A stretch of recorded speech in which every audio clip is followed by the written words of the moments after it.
There's a moment, and I think every species that has ever encountered humans has had this moment, where everything you thought you understood about the universe quietly folds in half. Not loudly, not with a bang or an alarm or some grand announcement. It just folds, and you stand there holding the creased edge of your old understanding, staring at what's on the other side, wondering how you ever thought the flat version was the whole picture. My moment happened on Veldris 9. I know what you're thinking. Veldris 9, that dust-choked border colony on the fringe of the outer marches, that nowhere, that forgotten gray smudge of a planet that doesn't even warrant a third-tier diplomatic station. Yes, that one. I'm Vethkalos, Third Site Observer, Galactic Diplomatic Corps, assigned to monitor conflict zones and produce field assessments for the Central Accord's War Analysis Division. I've been doing this for 31 standard cycles. I've watched the Hiveborn over on the Pelaxi border systems. I've documented the Sketh dissolution wars. I was on Cairn Station when the Gren Confederacy fell, and I filed that report from a shuttle moving at emergency burn because the station was already breaking apart behind me. I have seen things. And yet, Veldris 9 is where my understanding of the word dangerous was permanently, irreversibly rewritten. Let me tell you what I saw, all of it, because I've been asked to give this testimony before the Accord Assembly, yes, but more than that, I want someone to understand. Not politically, not strategically. I want someone to understand it the way I understood it standing in that trench with mud on my carapace and the smell of ionized air burning in my secondary nasal receptors. I want you to feel it. The assignment. The briefing was thin. They're always thin when the location doesn't matter to anyone powerful. Veldris 9 had been a contested agricultural colony for about 6 standard cycles. Originally settled by a mixed population of Threnai farmers and Dusker laborers, it had the misfortune of sitting at the intersection of 3 shipping lanes that the Vorath Collective had decided, quite recently, they wanted to control. Not because Veldris 9 itself was valuable. The planet was barely habitable, thin atmosphere, low water content, soil that needed 3 rounds of chemical treatment before it would grow anything worth eating. But the space around it, the transit corridors, those were worth something. The Vorath had begun what they were calling a security expansion. The Accord called it an illegal occupation. The Threnai and Dusker colonists called it something far less diplomatic, in terms I won't repeat here. My job was simple. Get in, observe, document, get out. Standard conflict monitoring. I was to embed with whichever defensive force was holding the colony's main settlement, a cluster of prefab structures and underground tunnels called Harrow's Reach, and file daily reports until either a ceasefire was negotiated or the settlement fell. The defensive force, I was told in the same flat tone one uses to describe supply shipments, would include a detachment of human soldiers. I didn't react to that information, not visibly, but I felt something shift in my secondary stomach, which is where most of my species registers what the humans would call unease. I had encountered humans before, filed reports about humans before, but I had never been embedded with them, never watched them operate up close, never been in the same trench. I told myself it didn't matter.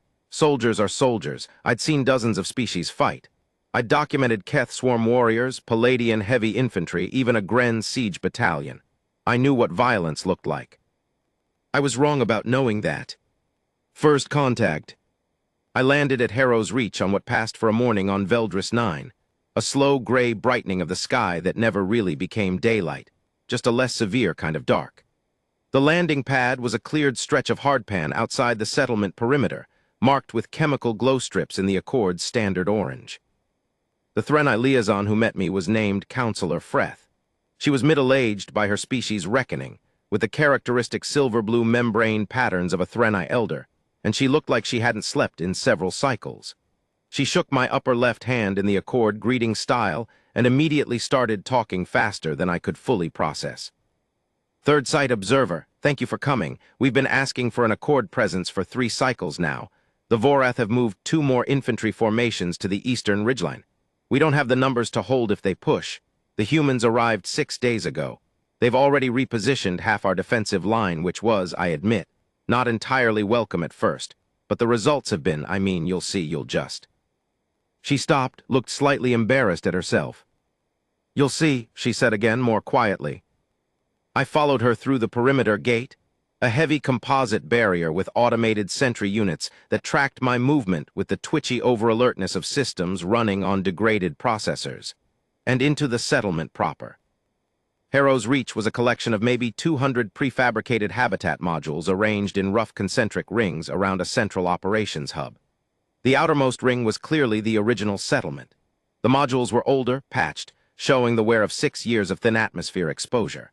The inner rings were newer, cleaner, still showing fabrication seams that hadn't yet been scoured smooth by Veldris 9 abrading winds.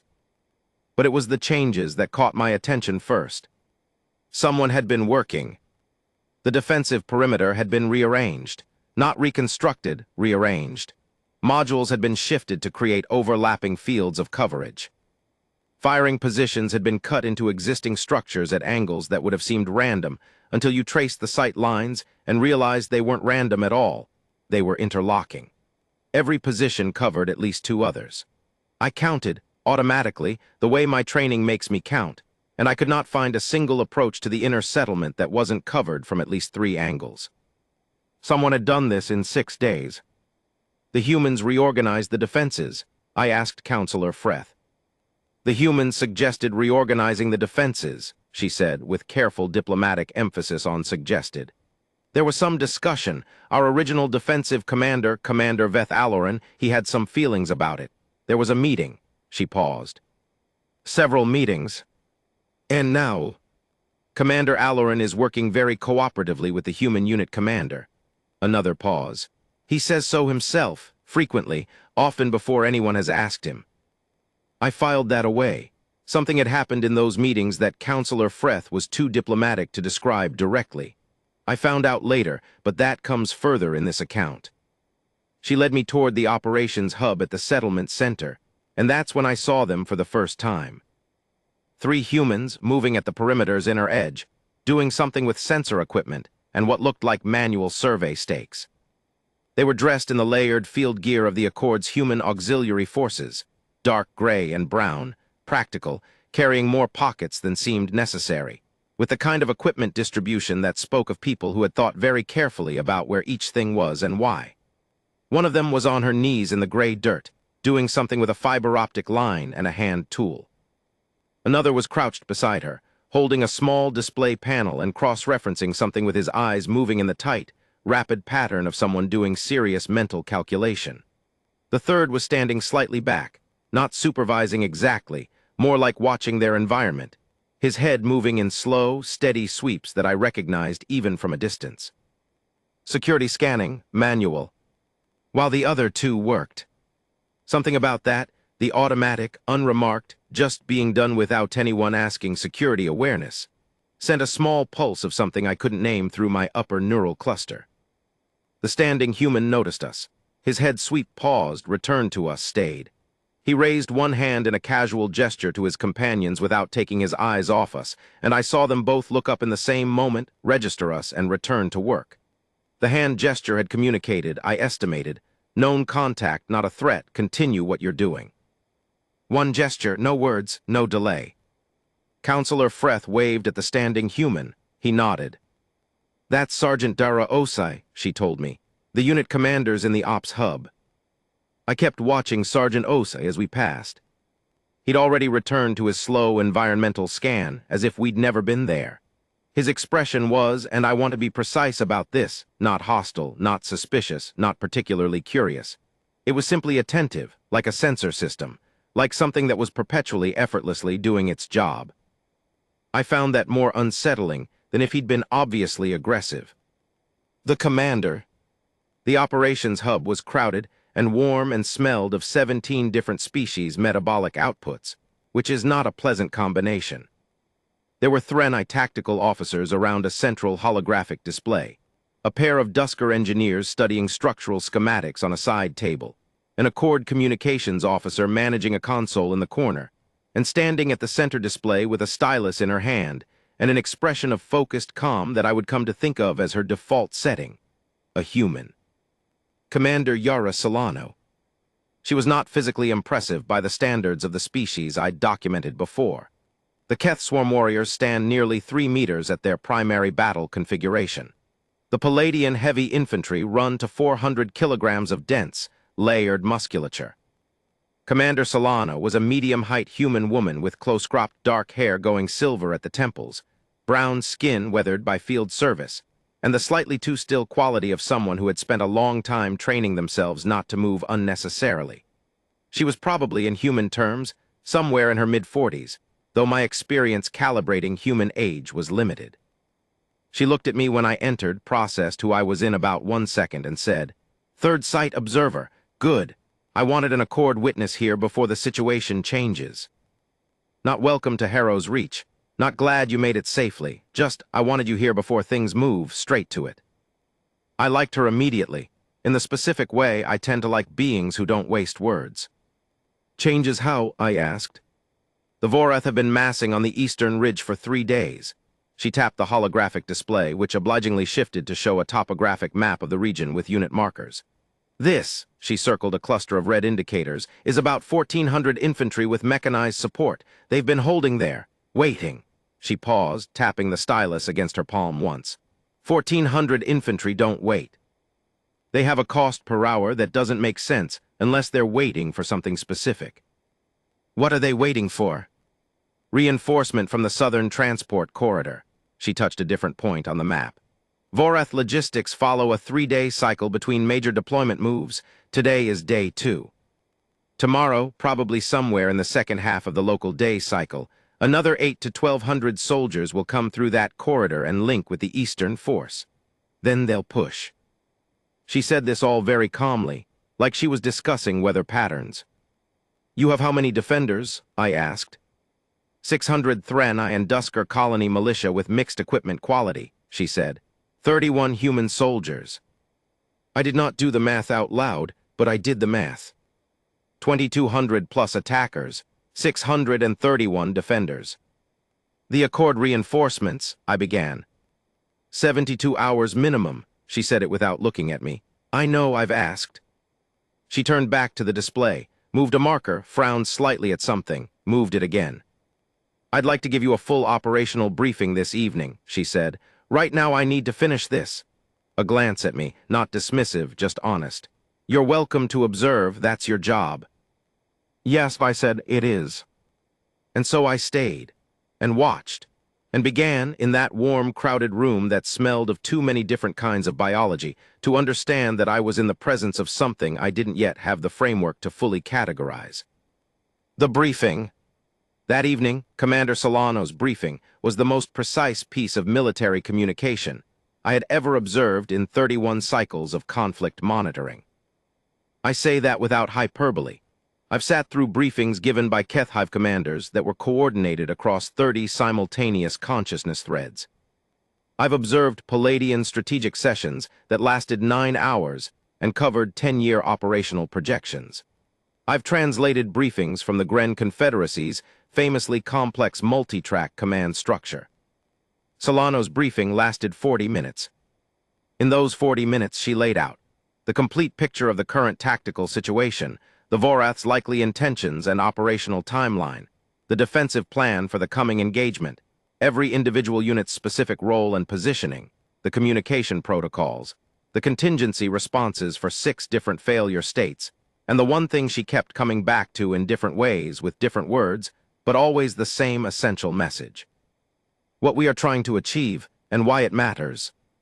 Not just win, not just survive. She explained to militia soldiers who were defending their homes, to her own people, to the Accord representatives in the room, why holding Harrow's Reach mattered. Not in strategic terms, in human terms, about the Threni families in those habitat modules, about the 7 years of labor that had built this settlement, about what it would mean if those families were displaced, scattered, their community broken by a force that had decided a transit corridor was more important than people. She didn't say it sentimentally. She said it like she was stating coordinates, like these were data points that went into the calculation alongside the tactical ones. I watched the Threni officers in that room change. I watched something happen in their posture, in the way they held themselves. They'd come into that briefing as tired, frightened people who were probably trying to do their duty while quietly calculating the odds of escape routes. They left it as something else. I'm not sure I have precise language for it in my native tongue, but the human word I would come to understand is resolve. After the others filed out, Solano stayed at the display. She was making small adjustments, recalculating something. I approached her, she didn't look up. "You have done this before," I said. "This kind of situation." "Yes," she said. "The mathematics of this engagement are not favorable." "No," she said. "They're not. And yet you appear," I searched for the right word, "unbothered." She did look up then, studied me for a moment with those dark eyes that carried the weight of a lot of cycles worth of experience. Then she said something that I've thought about every day since. "Observer, I've been in situations that were worse than this. And the thing I learned, the only useful thing, is that the math never accounts for what people actually do when it matters. Models assume behavior, but people surprise you." She paused. "Both ways, but also good ways, more often than you'd expect." She returned to her display. "Try to get some rest," she said. "Tomorrow will be long." The night before, I didn't rest. I never rest well in field positions. My species does something in periods of low light that isn't quite what humans would call sleep, more like a cycling down of certain processing functions while others remain alert. And Veldris 9 night cycle, with its constant low-register wind and the distant, intermittent sound of Vorath artillery doing what artillery always does before a push, periodic ranging shots to keep the defenders nervous, was not conducive to even that. I spent those hours doing what I do, observing. The settlement didn't sleep either, not entirely.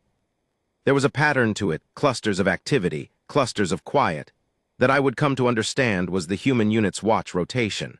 But at first it just looked like the settlement was alive at all hours, breathing in and out, groups of people working and then resting, and then working again in overlapping cycles. I found myself following the sound of voices at about the third hour of the night cycle. A group of human soldiers were sitting in the partial shelter of a habitat module's exterior overhang, doing a variety of things that seemed, initially, disconnected. One was cleaning her weapon with the slow, methodical attention of someone who had cleaned that weapon so many times the action had become meditative. Two others were playing a card game with a pack that had clearly been used thousands of times.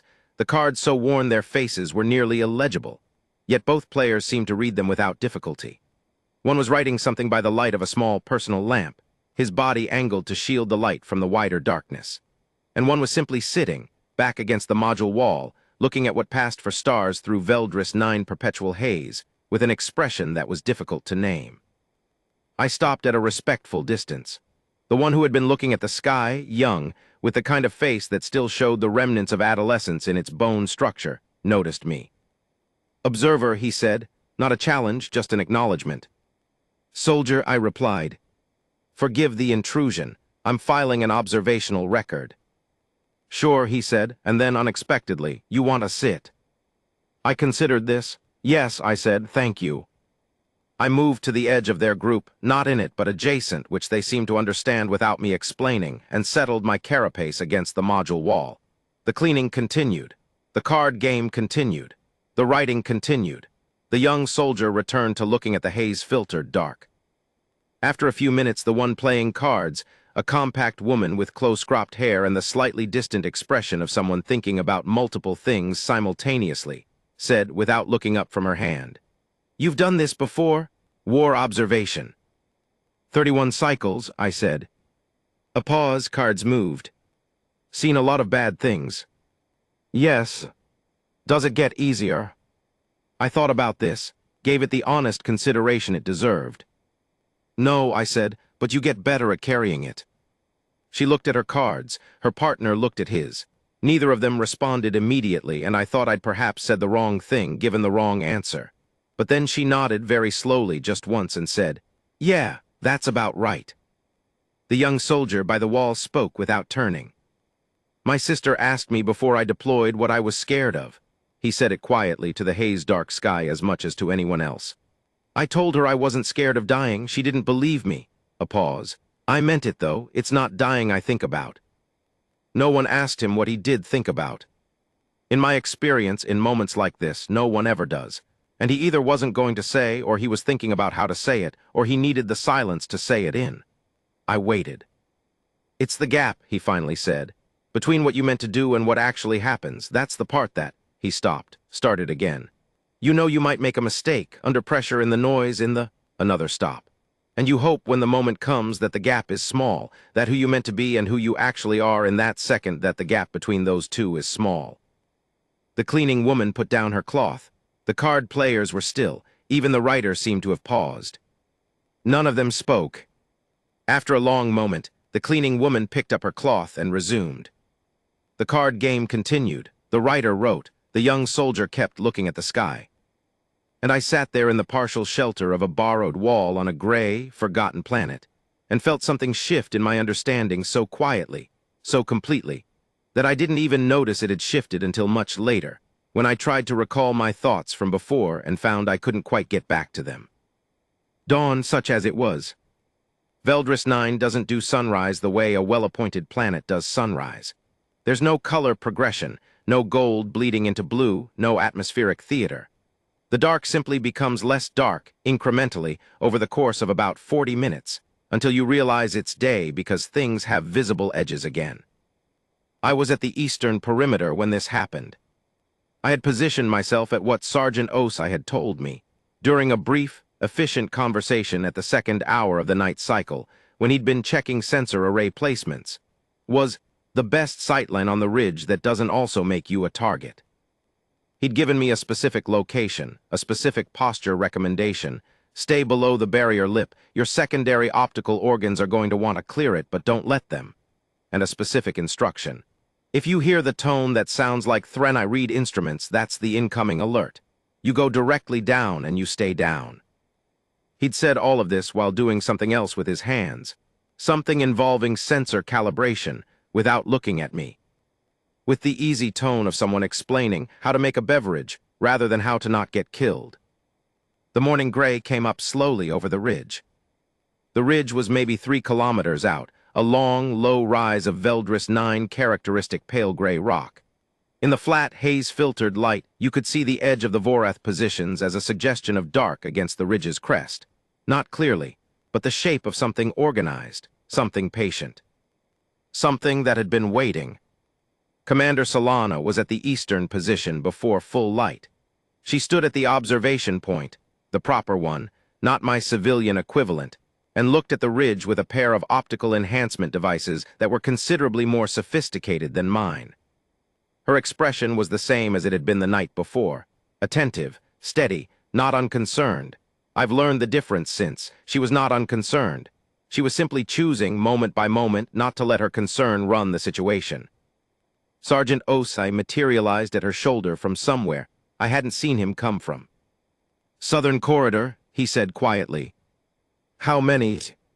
"Sensor gives 1100, give or take. Better than expected." A pause, or they have more in a second wave. "Possibly." She lowered the enhancement devices, turned slightly to look at the settlement perimeter, made 2 small decisions visible in the movement of her eyes across the defensive positions, in the subtle shift of her weight. "Tell Vasquez to move the 3rd unit 15 meters north on the inner line." "Already moving." "Tell Chen the moment he has visual confirmation on the southern formation." "He knows." She looked at Osa. He met her eyes. There was something in that exchange, some compressed volume of shared experience and mutual trust, that passed between them without words, and then she nodded, and he was gone, and she returned to looking at the ridge. I had been in command structures before. I had documented field commanders of a dozen species, and what I had just seen, that effortless, compressed, trust-saturated exchange, was something I had not seen before. Not because other species don't trust each other, but because what I just witnessed wasn't built in that moment. It was the output of something built over a long time, under hard conditions, tested repeatedly until it had become as structural as the habitat modules around us. They had become something together, this unit, that neither of them was separately. I didn't have language for it yet. I would later. The morning waiting. The first 3 hours after full light were the longest hours I've experienced since Cairn Station. Waiting is different when you know what you're waiting for, when the uncertainty is gone and what remains is just the interim space between now and the known thing that's coming.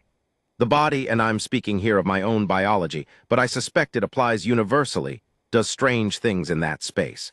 Heightens, sharpens in some places and clouds in others. The secondary stomach has its own opinions, strongly held. The colony militia moved to their positions. I watched this and documented it carefully. They were frightened. That was not a critique. Fear was the rational response to their situation, but it was visible. In the way some of them moved, the slight excess of motion that comes from adrenaline or its species equivalent. In the too frequent checking of weapons, of equipment.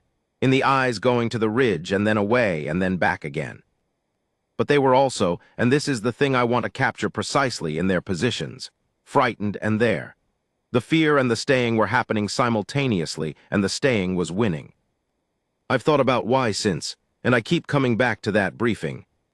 To Solano's voice, calm and direct, saying, "This is what we're doing, this is why it matters, this is your piece of it." She'd given them something to hold, not false confidence, not propaganda, just a clear account of what was at stake, stated plainly, trusted to people who were capable of handling the truth. The human soldiers were harder to read. They were present, distributed across the defensive positions in the way Solano had planned, each one at a node that connected multiple sight lines, multiple communication channels, and they were doing things, checking things, confirming things with each other in the economic language of people who have worked together through other hard days. But their demeanor was, calm is not quite the right word. Settled is closer. Like the decision had been made, and what remained was just the work. At the second hour after light, Sergeant Osai was moving along the inner perimeter doing a final check of positions, and I walked with him for a section because I wanted to document his interaction with the colony militia. He stopped at each position, not for long, 2 minutes, sometimes less, and said specific things to specific soldiers. Not the same things, different things to each one. He'd looked at one Threnite militiaman whose equipment distribution was slightly wrong, a weight imbalance that would tire him faster than necessary, and adjusted it with quick, unasked hands, saying in the process, "Your sight angles from this position are better than you think. You have the best coverage of that approach gap. Don't waste it rushing."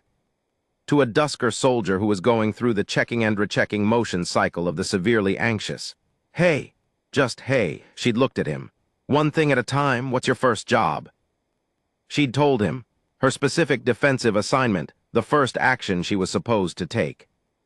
"Right," he'd said, "that's it, that's all you have to think about."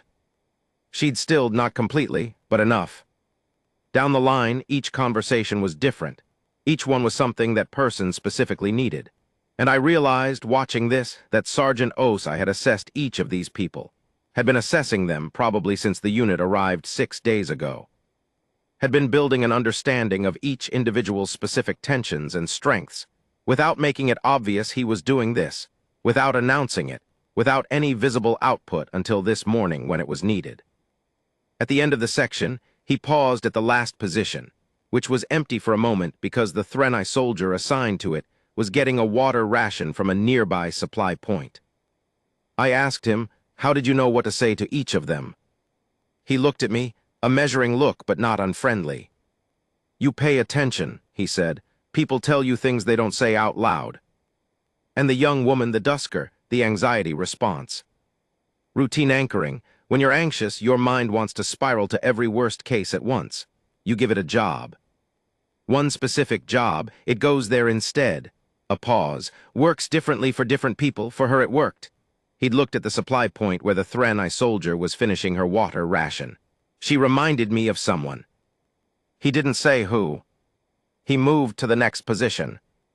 And I stood there with my documentation device running and my secondary stomach doing things that I was choosing to ignore, and I thought, he is a 31-year observer who is a soldier at the same time. He has been reading this situation, these people, constantly, since day one. And I, the actual observer, didn't notice he was doing it until now. Contact. The alert tone, and it did sound uncannily like Threnai read instruments, a fact I had not taken seriously until the actual moment came at the 5th hour after light. The sound of the Vorath advance was not subtle. The Vorath Collective uses mechanized infantry support in their offensive operations, and the combination of heavy footfall from their primary infantry formations and the ground resonance of their mechanized units created a sensation in the hardpan of Veldris 9's surface that you felt before you heard. A low, rhythmic shudder. like the planet itself was becoming slightly uncertain. I was down below the barrier lip the moment the tone sounded. I had apparently internalized Sergeant Osai's instruction more completely than I'd realized. The body knows things before the mind catches up. What followed the 47 minutes that I am going to attempt to describe accurately for this record, knowing that accuracy is a limited instrument when applied to what actually happened. I experienced from my position near the eastern barrier, with partial visual access to the perimeter and full audio access to the communication system I'd been given access to as an Accord observer. Let me be clear about something first. I am not a military analyst. I have observed military engagements for 31 cycles, but my job has always been documentation, not analysis. I understand enough tactical vocabulary to follow what happens in a briefing room. I understand enough field mechanics to recognize what is happening as it happens. What I am about to tell you is not a tactical analysis. It's a testimony. The battle, what I heard. The first thing I noticed was the communication. The human unit's communication during those 47 minutes was, and I want to choose this word carefully, spare. There was a lot of it. I could hear it clearly through the observer channel I'd been given. But almost none of it was superfluous. It had the quality of a language compressed by extreme shared context, where every word carried a density of meaning that would have taken several sentences to unpack for an outsider. 3-1 move. Moving. East Gap is yours. On it. Chen hold. Holding. Now. On. That was, I'm not exaggerating, a complete exchange that redirected a defensive formation, coordinated an ambush position, and executed a flanking response. In 11 words, in approximately 4 seconds. I heard Solano's voice throughout. She was not on the front line. She was at the command position, which was at the center of the settlement, and she was, I don't know how else to describe this, thinking out loud in real time at a pace and density that I found genuinely difficult to follow, moving information between positions, adjusting, correcting, anticipating. And the unit was responding, not just following orders, responding. Adding information, flagging things she hadn't mentioned, completing actions she'd begun to specify before she finished specifying them. Western approach sensor reads. Saw it, Vasquez is there. The mechanized unit on the... Already called, Chen has eyes. Good. It was less like a command structure and more like, I've struggled with this analogy, more like a single thinking system distributed across multiple bodies. Information going in, being processed collectively, outputs happening at the edges before the center had fully completed the thought. I don't know if this is a human thing or a this unit specifically thing. I suspect the latter, that it takes time and hard circumstance to build something that works that way. But in those 47 minutes, it worked that way. And the colony militia was inside that system too. Not as peers, not with the same density of shared language, but included. Informed, asked and answered. The human unit had spent 6 days, I realized then, not just reorganizing defenses, but building a communication framework that the militia could use under pressure, giving them roles that were clear and achievable and connected to the larger picture in ways they could see. Commander Aloran, the Threnai original defensive commander, about whom there had been several diplomatic meetings, I heard his voice in that system, and it was steady. Alert. Contributing. Not a subordinate, not an equal exactly, but something that worked. A partner with a clear piece, operating confidently in it. I thought about those meetings. About whatever had happened in them that Counselor Freth had been too diplomatic to describe. And I thought, whatever Solano said to him, she said it in a way that left him his dignity and gave him a real role. Because a defensive commander who's been sidelined is a liability, and she has no liabilities. The battle, what I saw. There are things I can tell you from direct visual observation, limited as my position was. The Vorath advance, when it came over the ridge, was large. I had been told the numbers, and I understood them abstractly as numbers. Seeing the physical reality of 2,200 soldiers organized for assault was different from abstract understanding. The ridge went from a suggestion of dark shapes to a defined, moving thing, organized and purposeful, and the physical quantity of it produced in me a response that I classify in retrospect as fear. Atavistic, below calculation. I understand now why Solano had arranged those briefings the way she did. Because in the face of that, you need something bigger than personal survival calculus to keep you in position. You need to have already decided before the moment what matters and why. What happened at the perimeter, what I could see of it, was not what I expected. I expected, based on 31 cycles of conflict documentation, that a force of 631 would attempt to hold as long as possible before being overrun, minimizing losses during an inevitable retreat. That is the math. That is what the math says happens. What I watched instead was something that made me, physically, move closer to the barrier lip than I should have, in violation of Sergeant Osai's instruction, because I needed to see it clearly. The defenders were not holding and waiting to be overrun. They were pressing. At the eastern perimeter gap, the approach that the Threnai militiaman with the readjusted equipment had been told was his. Something happened that I documented in my personal record, but that I confess I found difficult to describe in the official field report without sounding like I was engaging in dramatization. I will try to describe it accurately here. 5 human soldiers, Sergeant Osai among them, exited the perimeter through a pre-prepared gap and moved, not toward the advancing formation, but laterally along a terrain feature, a dry drainage channel that ran parallel to the eastern approach. That was not visible in the standard topographic data I'd been shown. They had found it, surveyed it, planned for it. That's what Osai and the 2 soldiers had been doing with the fiber optic line and the survey stakes when I'd first arrived. They moved through that channel with a speed that surprised me. The human body in purposeful motion is faster than I'd calibrated from observations of human beings in non-combat contexts, and emerged at a point in the advancing formation's flank that was, by any tactical reading, precisely the worst place for the advancing formation to be struck. What followed was, and I am choosing my words carefully here, because I want this to be useful documentation and not entertainment, tactically decisive in a way that was disproportionate to the number of individuals involved. 5 soldiers, operating in coordination so tight it appeared almost simultaneous, created a disruption in the advancing formation's left flank that forced the entire formation to respond, to reorient, to stop its advance while it processed the threat. And while it stopped, for approximately 6 minutes, which is not a long time by any measure except the measure of a defensive engagement, where every minute means more time for accord reinforcement timelines to close. The defensive perimeter was doing something else with those 6 minutes. Solano's voice, now everyone now. I have had 31 cycles to observe what beings do in moments of genuine extremity. When the abstract becomes real, when the plan meets the moment. Many things happen. Not all of them are what was intended. Not all beings, when the moment arrives, find that their courage and their planning survive contact with reality.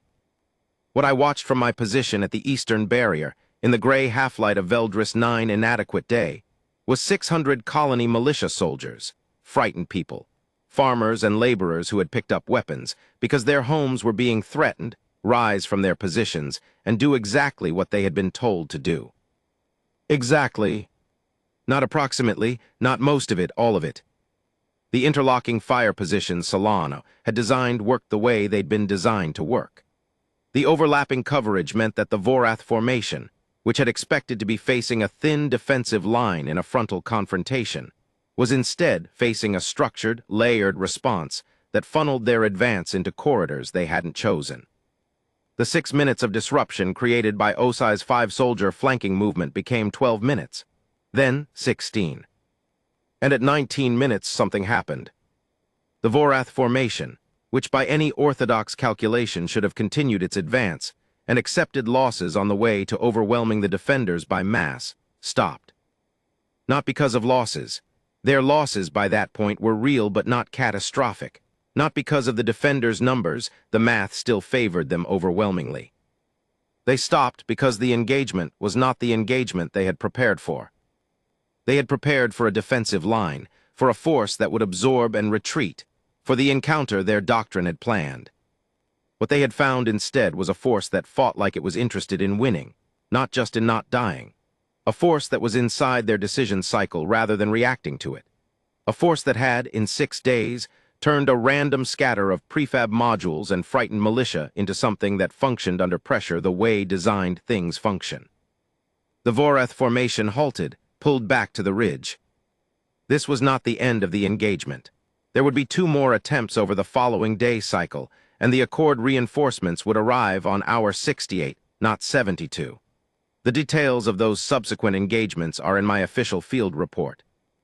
But the first engagement, those 47 minutes, was where my understanding changed. The human unit's behavior after the first engagement was, if anything, more confusing to me than the engagement itself. I had expected celebration, or at least relief. The visible release of tension that follows extreme danger survived. What I found instead, when I came out from behind my barrier, was work. They were moving, checking. The defensive positions were being assessed for damage and repaired where needed. Ammunition and equipment was being inventoried and redistributed. Casualties, there were 12 across the militia and the human unit, none fatal in the first engagement, were receiving care. The Threnite militia positions were being reinforced. And the human soldiers were talking to the militia soldiers, not debriefing them exactly, not formally, just talking. Standing next to someone who'd held a difficult position, asking them specific questions about what they'd seen, what had worked, what hadn't, incorporating the answers into visible adjustments to the plan. They were learning, in real time, from people they'd met 6 days ago under fire. I found Sergeant Osai at the eastern position. He had a field dressing on his left upper arm that he appeared to have applied himself at some point during the engagement, though I hadn't seen him do it. He was explaining something to the Threnite militiaman, the one with the readjusted equipment, the best sightlines on the approach gap, in patient, clear terms, pointing at specific terrain features, asking questions, listening to answers. When the Threnite soldier was called away, I approached. "You were hit," I said.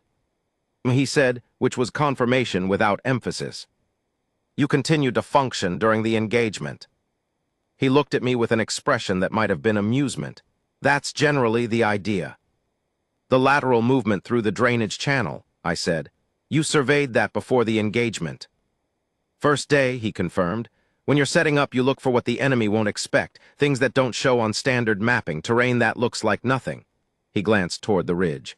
"They came over that ridge at the eastern approach because the approach is wide and the ground is firm, good for formation movement. They chose the obvious." He paused. "We used the non-obvious." "And the flank disruption?" "Bought time." "That's all." He said it without false modesty, just accuracy. "The militia held the line, that's what mattered. We bought them time and they used it." I thought about this, about the way he'd framed it. "You could have said," I began, "that you won the engagement."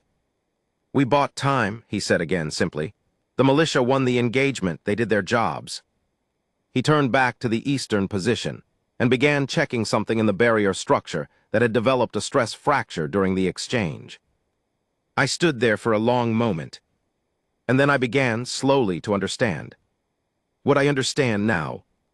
I've been asked, in the context of this testimony, to provide an assessment of what I observed on Veldris 9, to offer some framework for understanding the human military capacity based on direct field observation. I'll do my best, but I want to be honest about the limits of my framework. Because what I observed on Veldris 9 doesn't reduce cleanly to tactical analysis. It's not primarily about weapon systems or physical capability or even strategic planning, though the planning was genuinely exceptional. It's about something that military analysis tends to treat as secondary or difficult to quantify. What people do with what they have. The Voreth Collective had, on paper, overwhelming force. They had the numbers, they had the mechanized support, they had the logistics chain and the prepared positions and the established doctrine. They had everything the math says you need. What they did not have, and what I think, having observed them over those 47 minutes and the subsequent engagements, they fundamentally cannot generate on demand, is what I saw in that human unit. It's not courage exactly. Though there was courage, it's not discipline exactly, though the discipline was precise. It's the specific thing that happens when a group of beings has been through enough together, has planned together and failed together, and adjusted together and succeeded together, that they have become, functionally, something more than the sum of their individual capacities. The communication I observed, the trust I observed, the way information moved through that unit and between the unit and the militia without friction, without delay, without the organizational drag that most large groups suffer under pressure. That doesn't happen in 6 days. Sergeant Osai told me when I asked him later that this unit had been together for 4 years, that they had served in 3 prior conflict zones, that the specific trust I was observing, the compressed language, the completed thoughts, the actions that happened before the order finished, was the residue of 4 years of shared experience, including failures, including hard days, including the kind of circumstances that either break people or build something between them. You can't manufacture that. You can't transfer it. You can't acquire it in time to use it against a force that already has it. The Vorath formation, when it stopped and pulled back from that second engagement the following day, and it pulled back more decisively than the first time, more finally, did so not because it had been destroyed. It had not been destroyed. It still had superior numbers. It pulled back because something in its command structure had made a calculation about the nature of what it was facing. About the cost, not in the next engagement, but in the engagement after that and the one after that. About what it means to fight a force that adapts faster than you can adapt to it. That uses your predictability against you. That is not fighting to survive, but fighting to win. And that has very specifically chosen what winning looks like and why it matters. The Vorath, I was told later by intelligence sources I won't name, filed an assessment after Veldris 9 that was widely circulated within their command structure. I was not given access to the full document, but I was told what it concluded. It concluded that the cost projection for any engagement where human soldiers were embedded with a defensive force was non-calculable by standard models, because the human unit's capacity to modify the engagement faster than standard models could track made attrition calculations unreliable. In plain language, they couldn't predict reliably how bad it was going to get. And a military force, like most rational entities, does not willingly engage with an uncertainty it cannot bound. That is the fear, I think. That is what the galaxy whispers about. Not that humans are physically overwhelming or that their weapons are unmatched. They're not on either count, though they are formidable on both. It's that fighting humans means accepting a specific kind of uncertainty that most species, most military doctrines, most command structures are not built to tolerate. It's the gap that the young soldier talked about in the shelter of that module's wall in Veldris 9 Night. The gap between who you meant to be and who you are when it matters. Humans, it seems, or at least the humans I watched on that gray, forgotten planet, have spent a very long time learning to make that gap small. The morning after, on the second morning before the final Vorath withdrawal, I found Commander Solano standing at the eastern perimeter, not at the command position, at the perimeter itself, looking out at the ridge. She had the optical enhancement devices in her hand, but wasn't using them. She was just looking. I stood beside her. We looked at the ridge together. Nothing moved on it in that particular hour. "Do you think they'll come again today?" I asked. "Yes," she said. "Probably mid-cycle. They'll want to hit before the Accord reinforcements arrive. Basic timing." A pause, "But they're going to be different this time. They learned things yesterday." "So did your unit." "Yes," a small pause. "We're faster." "Not boastful, just accurate." "How do you know?" I asked, genuinely curious. She thought about it, looked at the ridge. "Because we're trying to learn," she said. "Actively, every engagement. They're trying to execute doctrine. We're trying to understand what's actually happening. Those are different processes." She looked down at the enhancement devices in her hand, turned them over once. "Doctrine is for situations you've seen before. Understanding is for what you've actually got." A pause. "Veldris 9 isn't in anyone's doctrine," she said quietly. "But we're here anyway, so we figure it out." I have thought about those words more than almost anything else from those 2 days. "We figure it out," said the way you say something that is so fundamental to how you operate that you don't notice it as a choice anymore. The way you'd say we breathe, just the thing you do. The Accord reinforcements arrived at hour 68. The Vorath withdrew fully at hour 71. Harrow's reach held. I filed my report. It was the longest report I've filed in 31 cycles, and I still don't think it fully captures what I observed. I'm trying again here. The leaving. When I left Harrow's reach, 3 days after the final engagement, the human unit was still there. They'd been reassigned to remain for a stabilization period, which is Accord language for the emergency is over, but the situation is still fragile. and someone needs to be present who knows how to respond to fragile situations. Commander Solano saw me to the landing pad. It was a courtesy she extended without being asked, which I appreciated. At the pad, with my transport's engine running its pre-departure cycle and the constant wind of Veldris 9 abrading everything it touched, she gave me her hand in the Accord greeting style, and I shook it. "You'll write a good report," she said, not a question. "I'll write an accurate one," I said, "which is the best I can offer." She nodded, seemed satisfied with that. "One thing," I said, "there was something I'd been wanting to ask. The meetings with Commander Aloran, at the beginning, the ones Counselor Freth wouldn't describe." A brief expression crossed her face that might have been amusement. "He was resistant," she said. "His defensive plan was his, he'd built it, he had investment in it." She paused.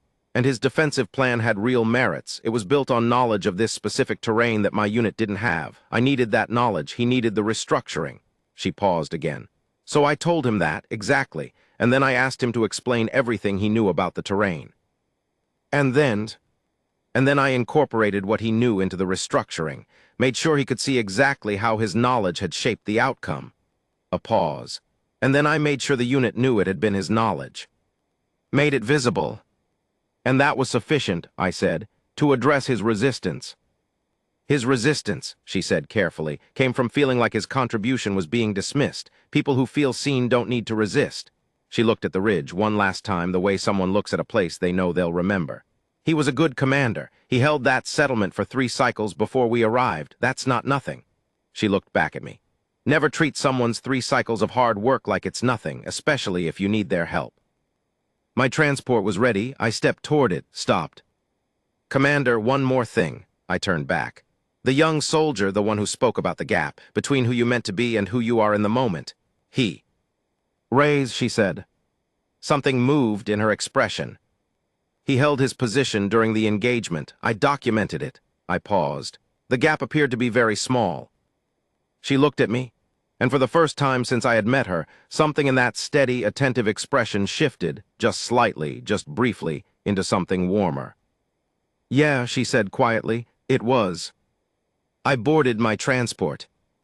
As it lifted, I looked down through the optical port at Harrow's reach growing small below me. At the gray hardpan and the patched habitat modules and the perimeter that it held, and at the small figures still working in and around it. I could not, at that resolution, pick out individual humans from the Threnai and Dusker militia. They were all small, all moving, all part of the same picture. Which is, I thought, exactly as it should be. What I know now. I said at the beginning that there's a moment every species that encounters humans seems to have, where your understanding folds in half. Mine happened on Veldris 9, on a gray, forgotten planet that nobody cared about except the people who lived there. I watched humans step onto a battlefield where the math said they shouldn't be able to win.